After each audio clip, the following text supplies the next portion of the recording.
नमस्कार, मैं डॉक्टर नविता श्रीवास्तव, सह आचार्य गृह विज्ञान, राजकीय कन्या महाविद्यालय से। कल बेटा हम लोगों ने पढ़ा था गृह विज्ञान, गृह प्रबंध की विशेषताएं।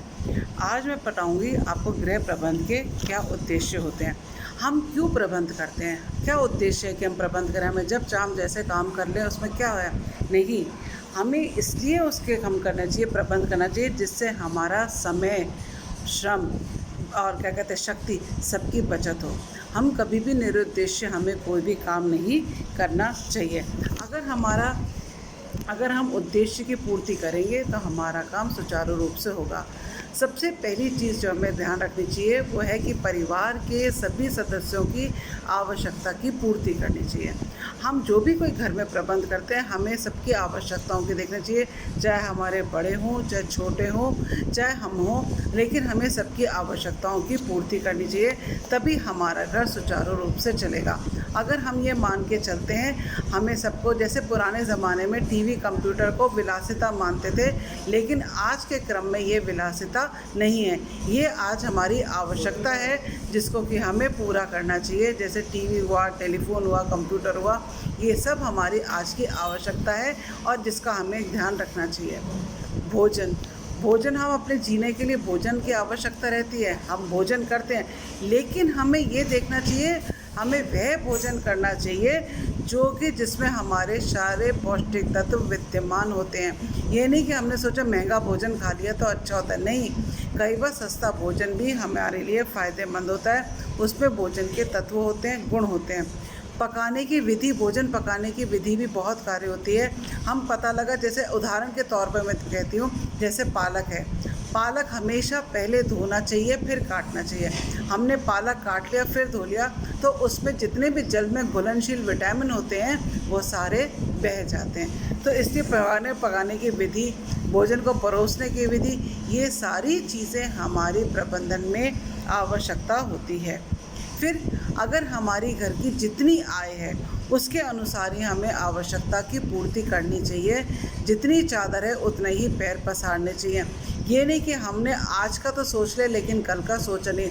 हमें जो भी करना चाहिए उसमें अपनी बचत भी रखनी चाहिए, उतना ही व्यय करना चाहिए जितना कि ज़रूरी है। ये भी नहीं कि हम व्यय में बहुत कटौती करें, लेकिन कई बार क्या होता है किसी महीने में किसी चीज़ का व्यय, सब उदाहरण के तौर पे इस महीने अगर बिजली का बिल ज़्यादा आ गया है तो हम किसी और चीज़ में हम अपने व्यय में कटौती कर सकते हैं और अपनी आर्थिक स्थिति के अनुसार ही व्यय करना चाहिए। ये नहीं कि हम महंगी वस्तु ले रहे हैं वही उत्तम होती है, ये गलत धारणा है।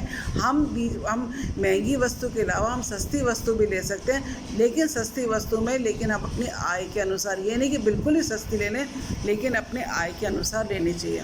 हम जो भी चीज़ करते हैं हमें अपने परिवार की रुचि का अवश्य ध्यान रखना चाहिए। ये नहीं हो कि हमारे परिवार की रुचि किसी और में थी और हमने अपनी मनमर्जी से काम किया। हमेशा हमें बाज़ार के भाव से परिचित रहना चाहिए। हम जो भी चीज़ खरीदते हैं हमें बाज़ार भाव का रखना चाहिए। ये दूरदर्शिता गृहिणी की बहुत ज़रूरी होती है कि वह दूरदर्शिता से काम करें। उसके अलावा हम जो भी काम करें, जो भी दुकान से खरीदें, वो विश्वसनीय होनी चाहिए जिससे कि हम खरीदते हैं।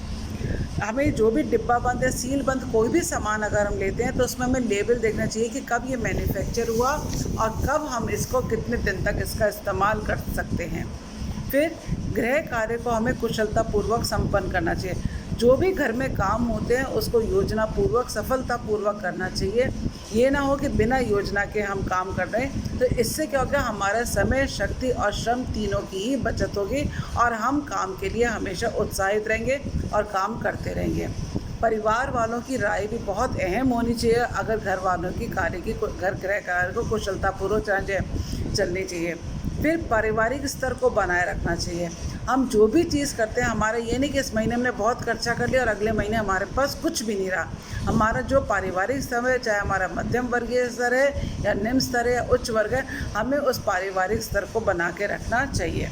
और अंत में मैं यही कहूँगी कि हमारे को पारिवारिक वातावरण स्वच्छ रखना चाहिए। परिवार बिल्कुल सुसंस्कृत होना चाहिए, सुखद होना चाहिए, स्वच्छ होना चाहिए और सौहार्दपूर्वक वातावरण बना के रखना चाहिए।